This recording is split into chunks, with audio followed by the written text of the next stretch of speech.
everybody, welcome back inside another exciting episode of the Stash Report from the Stash Project. Today is October 15th, 2018. We have a couple of kit releases over in Japan, a couple of kit announcements for some brand new projects that will be coming in the future, of course, but well into the future, probably further than you might think. And then we have I guess a little, within the hobby thing to discuss, not a rant. Not one of those. Just a event coming to its well, I don't even want to say inevitable ending. So we'll start with that. So last weekend was the NNL Nationals, the original, if you will, NNL that has been held in Toledo since its inception. The rumors have been out there that the club in Cleveland was going to be getting out of running the show, that they were only going to basically do one more, and that was going to be it. And we got the flyer.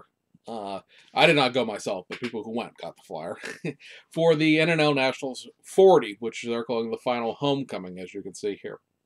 So this is going to be the last NNL Nationals held in Toledo, the last original show. There's no theme for the last show. It is just sort of open to everyone and everybody. It's one of those sort of sad stories, if you will, in the sense that the NNL Nationals, when I lived in Cleveland back in the late 90s, as well as just Northeast Ohio generally, when from middle school on, was one of the shows that I would try to get to a little easier once I moved to Cleveland and was an adult rather than being a teenager living at home. That, was sort of my very first exposure to a big show. The NNL Nationals, sort of the versus, if you will, of the Greater Salt Lake Motor Car Championship that is done out there. There's a whole history there that I'm not going to bother going through the lesson of right now. Suffice it to say, some people didn't show up in Salt Lake City. The guy got butthurt, called him a name.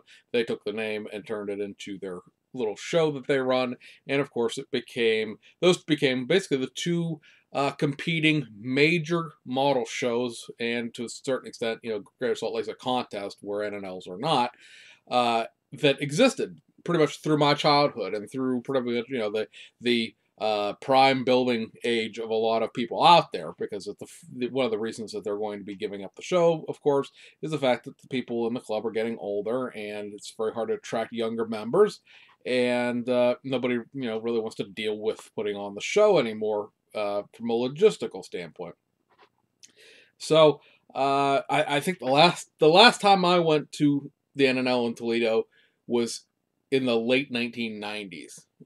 It was prior to the move out of the key building of the Lucas County Fairgrounds to Tam O'Shanter, where it's been held for the last several years.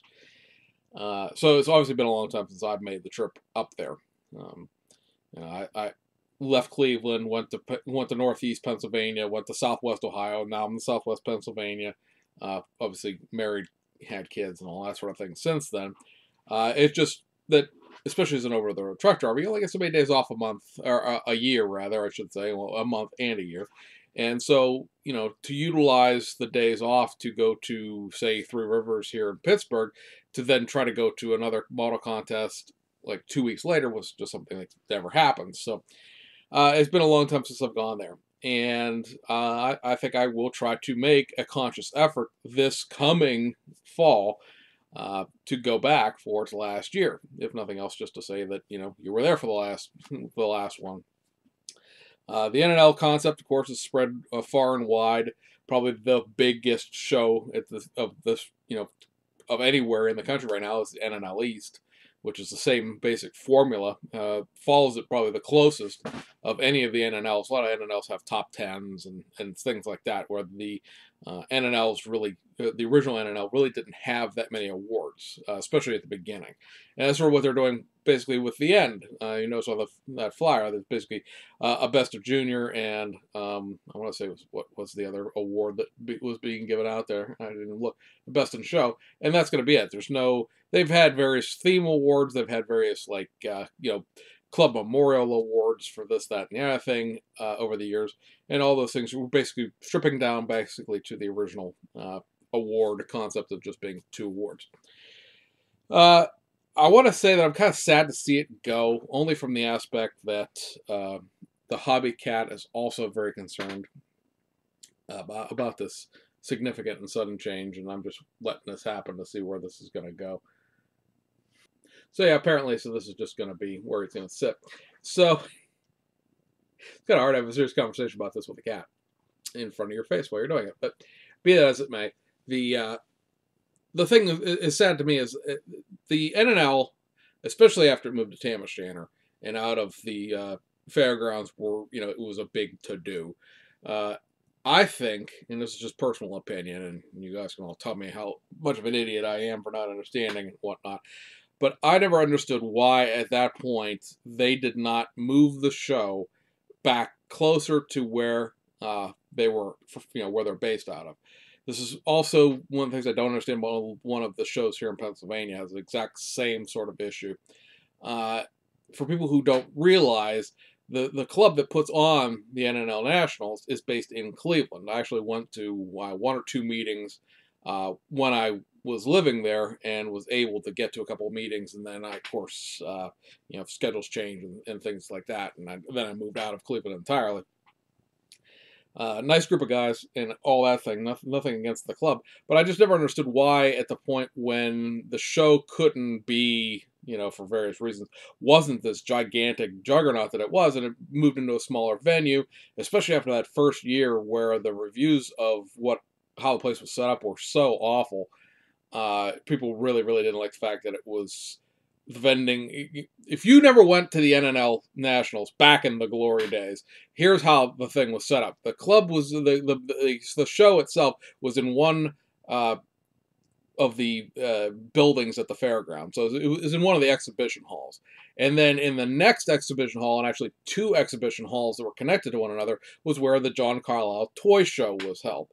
And you could not get into the toy show the night of the NNL unless you bought floor rights, which were basically, if you weren't vending, prohibitively expensive. But some people, went ahead and did it anyway. And of course, this is really before the internet. This is before mail order was a big thing. Hobby Heaven still existed, in that format, and that was probably one of the major mail order houses in the country at the time. And so, the show itself, the toy show itself, people didn't necessarily mind the fact that it was the next day and it cost, a completely separate admission. The NNL at the time was run on Saturday from 2 p.m. to 8 p.m. And then the toy show ran, I don't know, like 9 to 4 or something like that, 8 to 3, something like that the next day. I don't remember the exact hours. Don't bash me too much. The last time I was at the toy show in Toledo was in 1996. So it's been a few years. But, people didn't really mind paying that extra admission. People complain because people will complain about anything if you give them the chance, especially about money. But people didn't necessarily complain about it too much because it was a separate thing. It was the next day. Basically the only people that went to the toy show on Saturday night were vendors. And, they were basically all just buying off one another in the famous thing that we like to talk about where, at a model car vending area, no money is actually made. It just changes hands. You never actually, you sell kits, you never actually make any money because you're just going and taking the money from the kits you sold and buying new kits with it. So no money is actually made, it just exchanges hands. And then when it went to Tamashanner, everything was then in one place, and it was held on one day. And actually, I believe it was a 2-day event originally when it first moved up there. But it was open that Saturday. The show went on, and people were very, very, very upset about the fact that the hours of the toy show were also concurrent with the model contest, but only for like 3 hours. And it was a very small window, and people did not like the idea of having to pay twice, because it's still the case to this day. Everything is in one building. Now it's only one day, and in order to go into the vending area, you have to pay a separate admission to get into the vending area, separate from going into the NNL itself. When that first show was done that way, and people lost their minds, understandably so, about the arrangement, I don't understand why at that point the club didn't take that opportunity to move the contest someplace back towards Cleveland and then establish their own vending area. One of the reasons that NNL East is so successful is because of those 3 other rooms full of vending people. Uh, I understand why it was attached to the John Carlisle Toy Show originally, but I don't think that the John Carlisle Toy Show, especially since the John Carlisle Toy Show is also winding down and coming to a close as well as a company and as a thing. They have many toy shows across the country, or at least across the Northeast. Why they didn't take that opportunity to move us a place close? Because as I said, if you don't realize, Toledo is 92 miles west of Cleveland. It's an hour and a half minimum drive, depending on which ways you take to get there and where in Cleveland you happen to be from leaving to get there. It has to be, I mean, I know what we do to get our club show done here in Pittsburgh, which is a very small show by comparison. And it's a lot of work, hard work, and effort goes into, well, everybody's show. It's not just ours, obviously. But to have that then compounded by the logistics that you need to have all of this stuff done 92 miles away from where you're based is, I can understand why everybody's burnt out. I can understand why nobody wants to take that on, why nobody wants to deal with that. That's a gargantuan task, and the fact that it's lasted for 40 years with that arrangement is really something to a testament of the show's popularity. Again, I think that moving it at some point, and I realize this is one of those, well, it's always been in Toledo. Well, yeah, sure, okay, it's always been in Toledo, but that doesn't necessarily mean it always has to be in Toledo. It was the NNL Nationals. You had, at times, the model companies were showing up. Revell was coming. Mobius was coming. You had the opportunity. I don't think that making them, drive an extra 92 miles out of their way, we would have had them not come if the attendance was there. I just think they really missed out on an opportunity to disconnect themselves from an aspect of the show, to even to this day, that they admit was something that they didn't really like about it. The fact that everybody didn't like paying that second admission, especially when the show became one venue, one room. And, it's one of those, it's sort of a loss to the hobby in that extent. Maybe, it was looked into. Obviously, I'm not in the club, and I don't really know anybody from the club at this point. So maybe it was looked into, and it just wasn't viable. That's always a possibility. But I just think that the reliance on that toy show,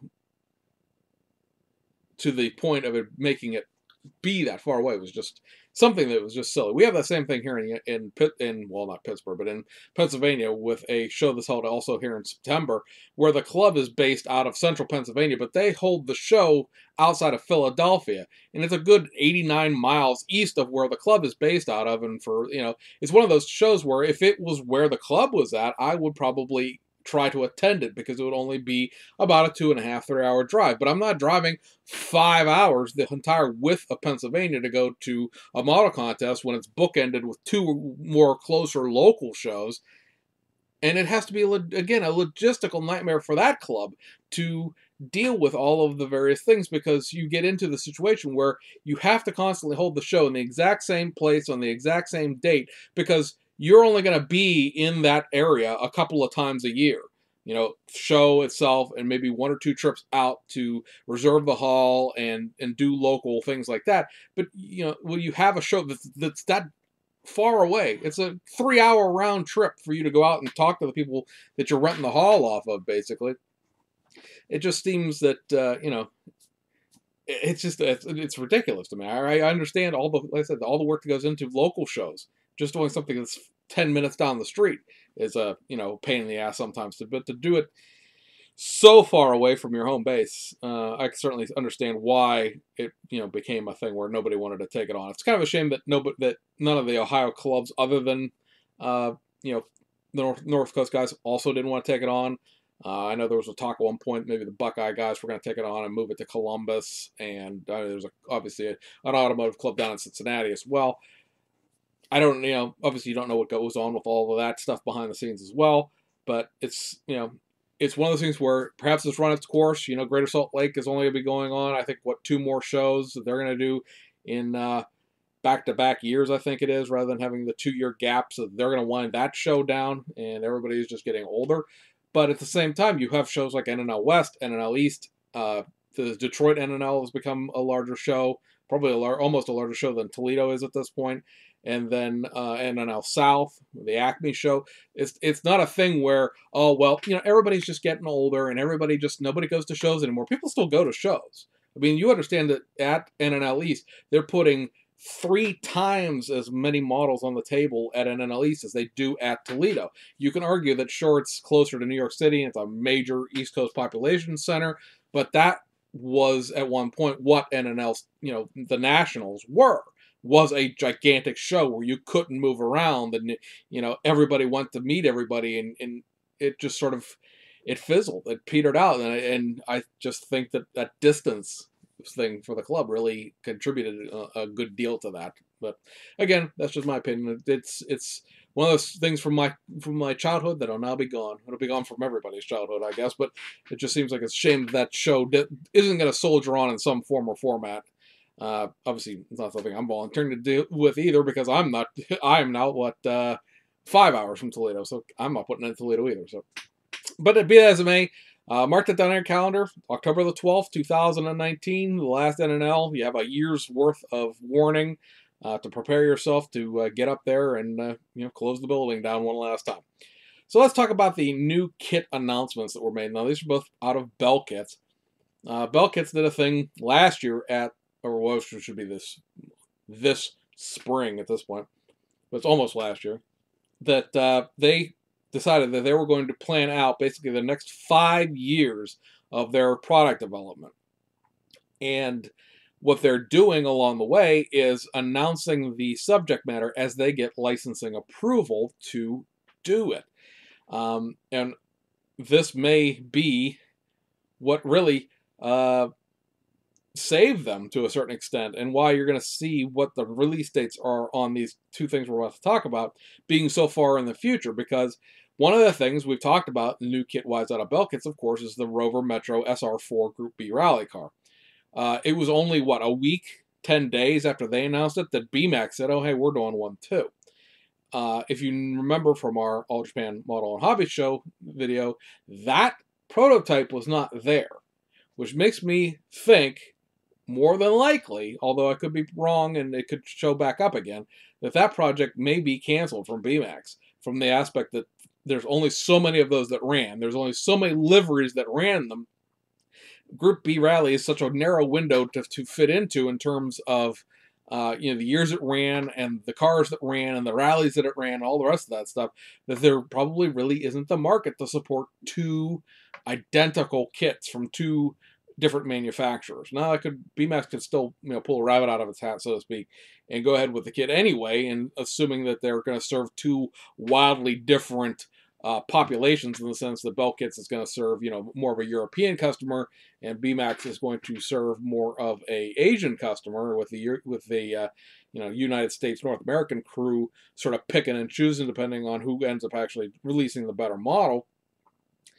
But we see these 2 announcements being made when the licensing came through, I think, basically to make sure that that BMAX doesn't come up and step up in front of it. So there will be more announcements made, I think, as time goes along.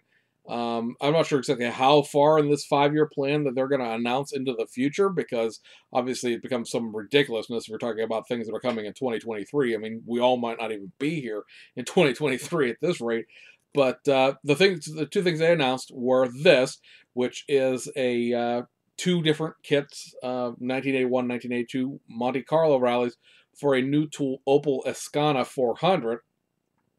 So this is somewhat of a logical follow-up, although technically it's an older car, to the Opel Manta kits. These will be curbside. You're going to have the same normal thing you get out of Bell Kits with night racing parts and photo etch and all that thing. You have the traditional Opel livery on the 81 car. You have the Rothmans livery on the 82 car, with the Rothmans sort of creatively sort of scribbled out, if you will, in the screen capture. It's not technically Group B at this point, because Group B doesn't start till 1984, but it's another vintage rally subject from Belkits rather. I haven't bothered to look up how well this car ran in either one of these rallies, but I know it's a very popular uh, request for Belkis to do the Ascana. I think people wanted them to do the Ascana that runs side by side with the actual Mantic. Maybe that'll come along eventually, but that's an announcement. See, available in 2020. And then the other announcement was this, and this is really what tickles me, because this is the one sort of real big missing link out of Group B.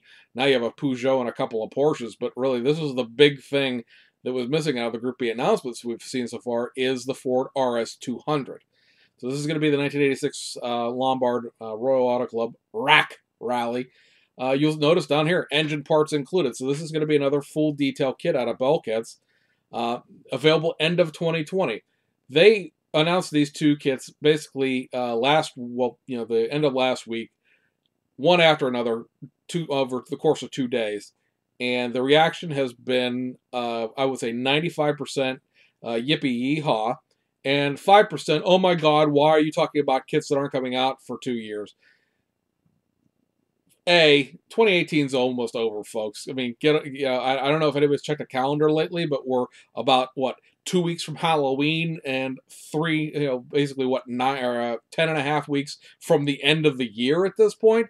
2018's going, it's on its way out the door. So 2019 is right around the corner. So at that point, you're talking about kits that are announced a year in advance.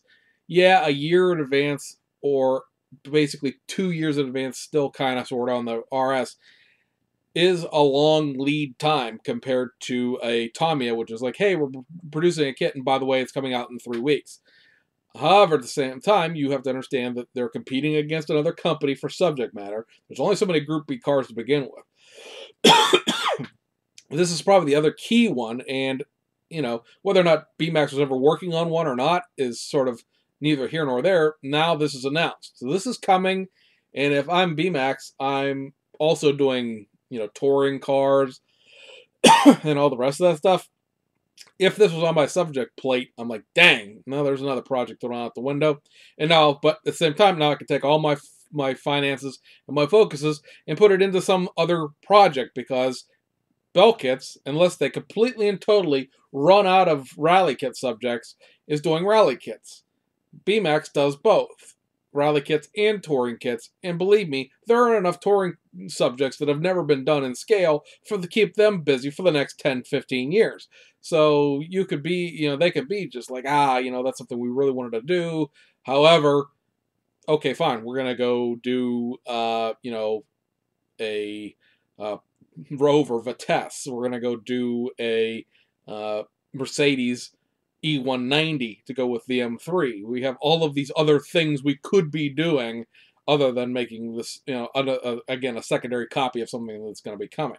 They could also just make one faster and get it out to the market faster, but I think, again, duplicate nature and all that sort of thing. But so anyway, you also have to remember, when you're talking and complaining about the fact that this is coming the end of 2020, that you have the 2017 Ford Focus RS World Rally Championship kit coming, right? There's 2 of those coming.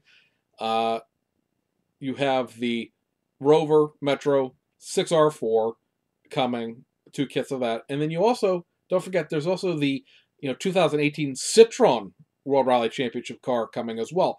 They have 3 brand new tools that they are bringing to market in 2019. They can't bring 5 new tools to market in 2019. They're just not that big a company. And so to be, to me, honest about what they're doing, hey, we're going to do these projects, but understand that they're in the future, I think is a noble thing. They're not just sticking them out there going, hey, this stuff's coming. Well, when? Eventually, you'll see it. I think going ahead and saying there's going to be a Ford RS Group B car, put that in the back of your mind for Christmas 2020 present for yourself, I think is, being honest about it is the best course of action. It's coming. This gives you, 18 months or so to go ahead and, at this point, probably 24 months, but you've got 24 months to sell off that modeler's resin or that Rege model resin you know, and still make a profit probably from over what you paid for it, because a lot of people won't realize that kit's coming for a while. Uh, and the plastic kit's coming. The Ford RS is always one of those cars that's been really interesting to me, just based on what it is as a Group B car, but certainly not enough to be paying nearly $200 for a resin kit. So having it in plastic at 60 some odd dollars is fantastic. And again, it'll be for the most part, unless something really out of the ordinary happens, it'll be a whole heck of a lot easier to deal with than a resin trans kit, or actually really a resin multimedia kit, because there's no transing RS200. There's no base kit for it. So know that those are coming. File those away, and in the back of your rally building minds that 2020, some projects coming up for you. So anyway, let's take a look at the kit releases for this week. Just 4 things that are come out of Japan, mostly out of Fujimi, although there's also one Hasegawa kit in here. On the Fujimi side of things, we're seeing the reissue of this. This is the EMI Le Mans 1998 McLaren F1 GTR Longtail kit, and this is being released as a DX kit, which, if you're not familiar with your Fujimi nomenclature, that means that this kit now has some photo etch pieces added to it, and it is now a deluxe kit, DX. Otherwise, it's basically a reissue of a kit they've already done. It's actually identical box art to the old kit, so the only way you'll be able to tell this kit from the old one would be the fact that the product number will be, whatever the designation is, and then I'll have a DX after the number. Really, other than the photo etch set that comes with this, nothing else is new about it. I still say, really,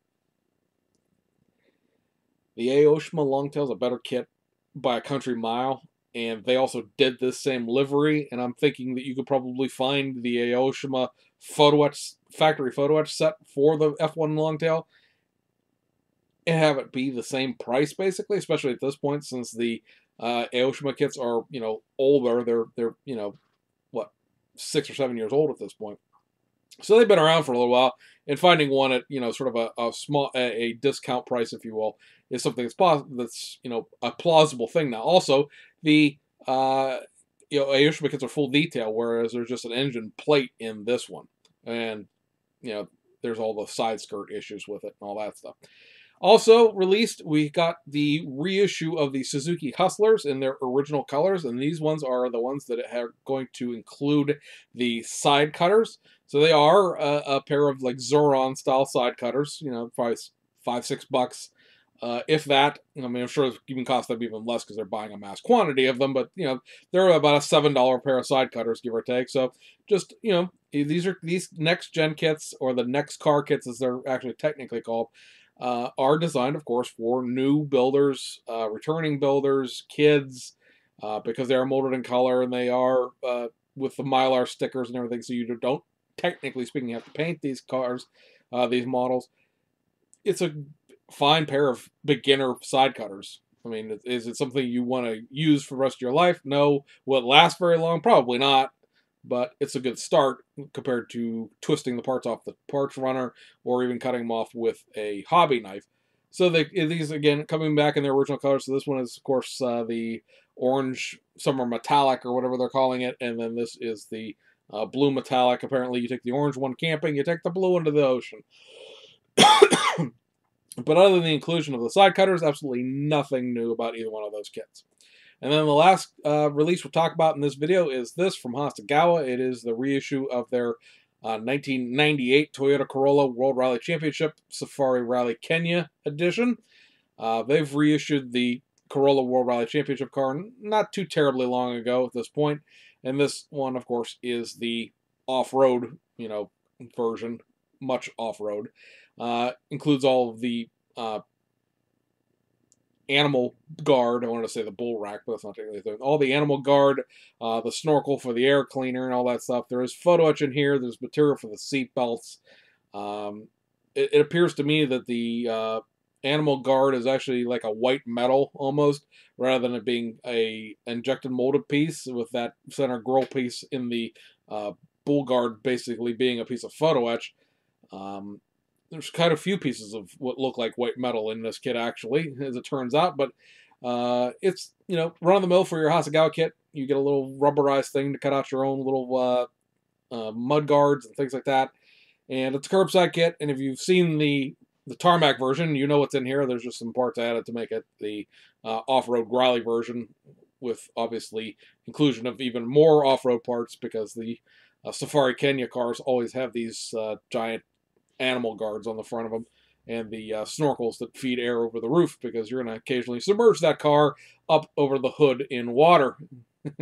So you need the air intake to be out of the water, obviously, to not do some serious issues to your engine block. So anyway, guys, that wraps up this week.